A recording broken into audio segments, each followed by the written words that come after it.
नमस्कार दोस्तों, मेरा नाम है तुषार और आप देख रहे हैं राह क्लासेस। दोस्तों, आज की इस वीडियो में हम वही अपना सेकंड चैप्टर पढ़ेंगे, 12th क्लास की पॉलिटिकल साइंस का दो ध्रुवीयता का अंत। ये इस वीडियो का पार्ट 2 है। पार्ट 1 हम अपलोड कर चुके हैं।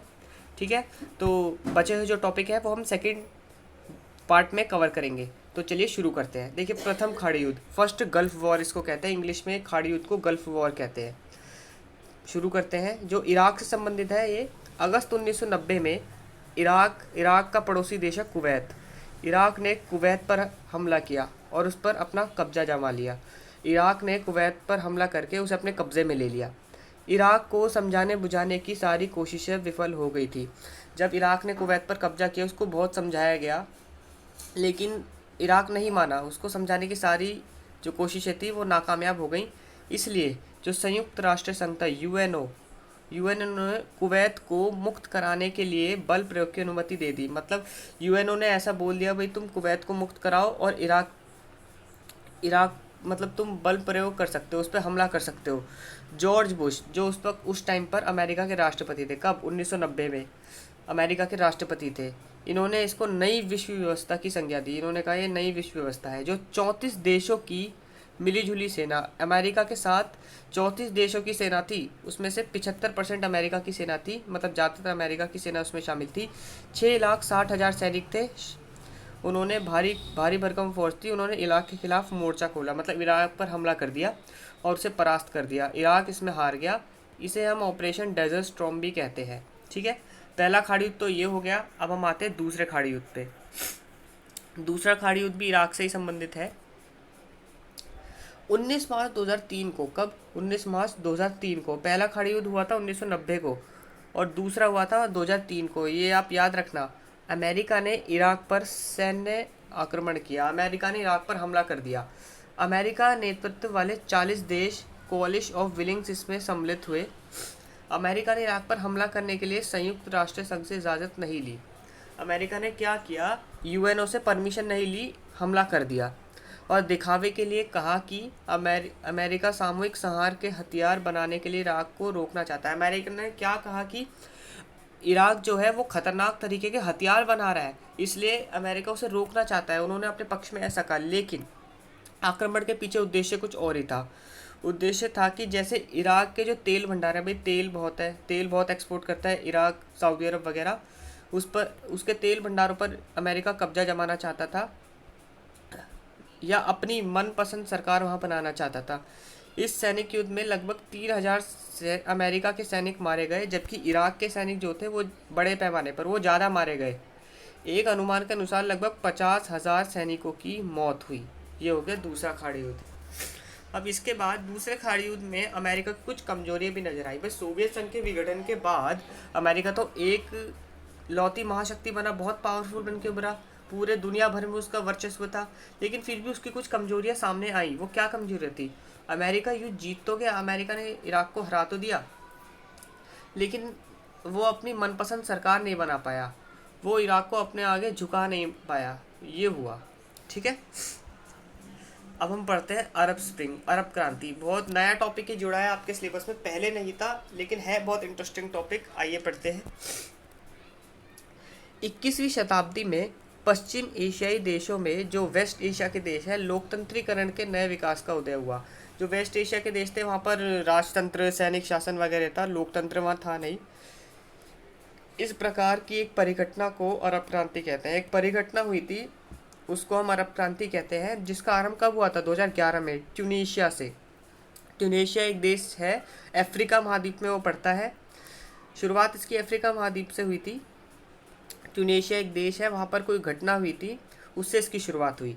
यहाँ जनता ने भ्रष्टाचार, बेरोजगारी और निर्धनता के विरुद्ध संघर्ष प्रारंभ कर दिए। यह एक राजनीतिक आंदोलन में परिवर्तित हो गया, मतलब ये राजनीतिक आंदोलन बन गया, क्योंकि जनता इन समस्याओं को तानाशाही का परिणाम मानती है। भाई इन देशों में तानाशाही शासन चलता है, यहाँ पर कोई कानून वगैरह नहीं है। जैसे हमारा इंडिया है, हमारे पास तो मौलिक अधिकार है, हमारे साथ ऐसा कुछ होता है तो हम सुप्रीम कोर्ट तक जा सकते हैं, लेकिन वहाँ ऐसा कुछ नहीं था। इसलिए वहाँ पर जनता इन्हें तानाशाही शासन का परिणाम मानती है। यहाँ लोकतंत्र है, यहाँ तो हम सरकार का विरोध कर सकते हैं अगर कुछ गलत लगता है तो। ट्यूनेशिया से शुरू हुई लोकतंत्र की मांग पश्चिम एशिया के मुस्लिम बहुल अरब देशों में फैल गई। लोकतंत्र की मांग कहाँ से शुरू हुई थी? जो अब अफ्रीका महाद्वीप का ट्यूनेशिया एक देश है, वहाँ से शुरू हुई थी। और फिर ये कहाँ कहाँ तक फैली? पश्चिम एशिया के मुस्लिम देशों में, जो अरब कंट्रीज हैं, इस्लामिक कंट्रीज हैं, वहाँ वहाँ फैली है। इस अरब क्रांति का प्रभाव जो था वो यमन, बहरीन, लीबिया, सीरिया जैसे अरब देशों में देखा गया। तो आपने ये तो पढ़ लिया अरब क्रांति क्या थी, आपको इसका बेसिक समझ आ गया होगा। लेकिन इसकी शुरुआत कहाँ से हुई थी, जड़ें क्या है अरब क्रांति की, ये हम पढ़ते हैं। ये है मोहम्मद बाउजीजी। कौन है ये? क्या ये कोई नेता वेता है, कोई अफसर है, या कोई जब ज़्यादा बड़ी हस्ती है जो इनके बारे में हम पढ़ रहे हैं? मोहम्मद बाउजीजी, 1984 का इनका जन्म है और 2011 में इनकी मृत्यु हो गई। ये ट्यूनेशिया के एक आम नागरिक ही थे। इन्हीं की वजह से अरब क्रांति फैली है। पूरी जो पश्चिमी एशिया के देश थे, अरब कंट्रीज थी, वहाँ पर अरब क्रांति फैली। शुरुआत इन्हीं की कहानी से हुई थी। तो आइए आगे हम पढ़ते हैं क्या था। ट्यूनेशिया के, एक मिनट मैं कलर चेंज कर दे रहा हूँ। ट्यूनेशिया के एक आम नागरिक थे मोहम्मद बाउजीजी। इनका जन्म 29 मार्च 1984 को हुआ। ये बहुत गरीब परिवार से थे। 10 वर्ष की आयु से कमाने लगे थे। यह एक फल विक्रेता थे, जो रेहड़ी पे फल बेचते हैं, वो काम करते थे। एक दिन इन्होंने देखा कि इनकी जगह पर किसी और ने ठेला लगाया हुआ है, इसलिए इन्होंने पुलिस से शिकायत करी। लेकिन वहाँ पर तानाशाही शासन था भाई, पुलिस भी बहुत ज़्यादा करप्ट थी, वहाँ पे करप्शन बहुत था, इसलिए इस कारण कुछ नहीं हो पाया भाई। पुलिस ने इनको मारा पीटा भी, उनके फल छीन लिए, पुलिस ने इनका फल और सामान छीन लिए। तो ये गुस्से में आ गए, एकदम दुखी हो गए भाई। जिस देश में मैं रहता हूँ वहाँ पर इतना ज़्यादा करप्शन है, तानाशाही है भाई, जनता अपने दुख, अपनी परेशानी पुलिस तक को नहीं बता सकती, तो मैं ऐसे देश में क्यों रहूँ।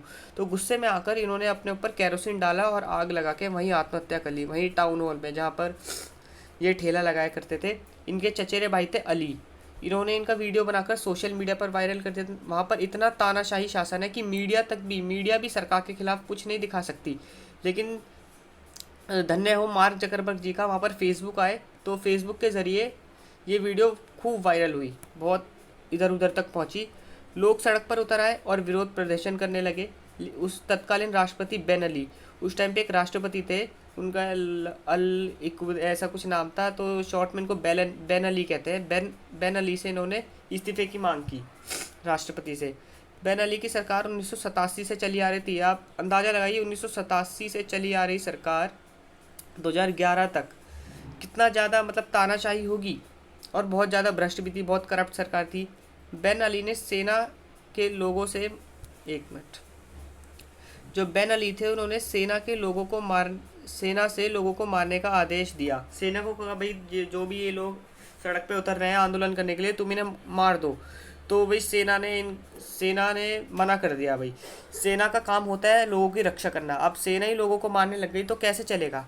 फिर सेना ने कुछ नहीं किया, वो नाकामयाब रहे और उन्होंने इस्तीफ़ा दे दिया। बेन अली ने इस्तीफ़ा दे दिया। तो 2011-12 से ट्यूनेशिया में लोकतंत्र की बहाली, लोकतंत्र आ गया फिर ट्यूनेशिया में।